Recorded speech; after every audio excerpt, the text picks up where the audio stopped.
Rabaul, New Britain, October 12, 1943, 0530 hours. Lieutenant Commander Takashi Nakamura of the Imperial Japanese Navy stood on the flight line at Wewak airfield, watching his crews prep their Mitsubishi Zeros for patrol. The jungle mist hung low, the calm air punctuated only by routine sounds. What Nakamura didn't know was that 107 American bombers were already racing toward him, flying so low over the ocean that their propellers churned up the wave tops. They carried a weapon the Japanese had never seen, the parachute fragmentation bomb. And within minutes, it would transform Rabaul from a fortified airfield into a nightmare. The first A-20G Havoc roared overhead at treetop level, its 6 nose-mounted .50 caliber machine guns already blazing. From its bomb bay dropped small black shapes that deployed parachutes mid-air, Parafrags, gliding gently down before erupting in bursts of deadly shrapnel. Within seconds, neat rows of Zeros became flaming wrecks, and ground crews who had nowhere to run were torn apart by flying metal. Nakamura, a veteran officer, watched in disbelief as the world he understood about air warfare disintegrated in under 3 minutes. His airfield was gone. Over 150 aircraft destroyed or crippled, fuel dumps burning, and hundreds of irreplaceable mechanics dead or dying in the carnage.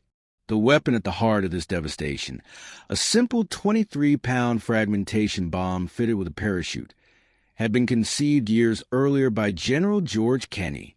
It was perfected by Major Paul Pappy Gunn, who modified aging A-20s in workshops across Australia. Salvage machine guns were mounted in the noses, bomb racks redesigned to drop dozens of parafrags in succession. What they lacked in complexity, they made up for in tactical brilliance, attacking low, fast, and with pinpoint accuracy. Japanese doctrine, built around medium and high-altitude threats, had no answer for this kind of warfare.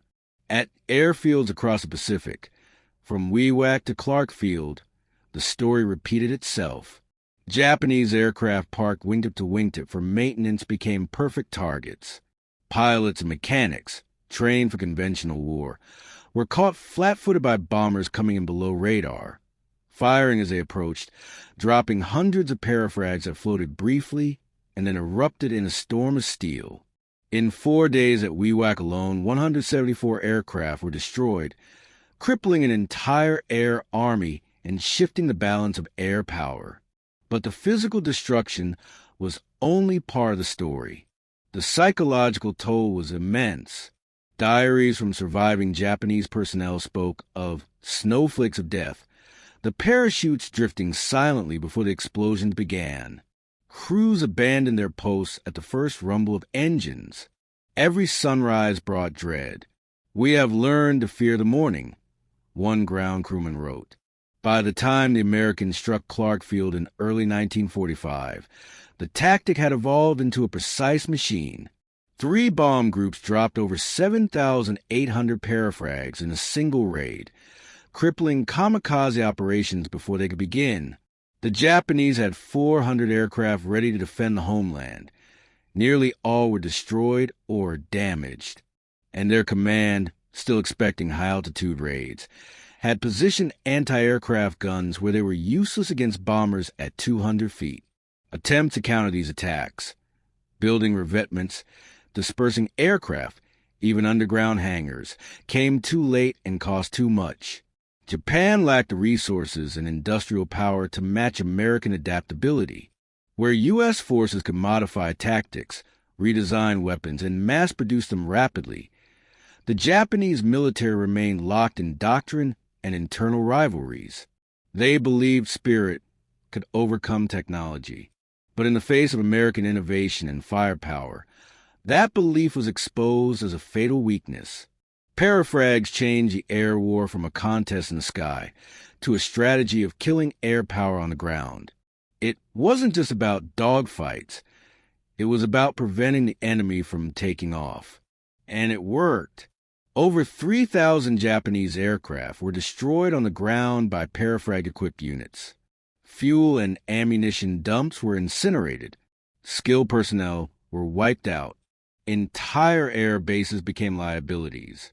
And as the Pacific Island hopping campaign advanced, Japanese air resistance crumbled. The legacy of the Parafrag bomb was profound. It showed that innovation doesn't always come from grand strategy, but from solving battlefield problems. It was born not in a factory, but in jungle workshops, crafted by men like Pappy Gunn with salvage parts and grit. And it was wielded by pilots who flew into danger at treetop height, trusting in tactics that defied conventional logic and changed the course of the war. Beyond its battlefield utility, the Parafrag campaign exposed a fundamental difference between the two sides in the Pacific, one fighting preserved tradition, the other rewriting the rules. The Americans saw a flaw in Japanese doctrine and built an entire weapon system to exploit it. The result wasn't just tactical advantage, but strategic dominance.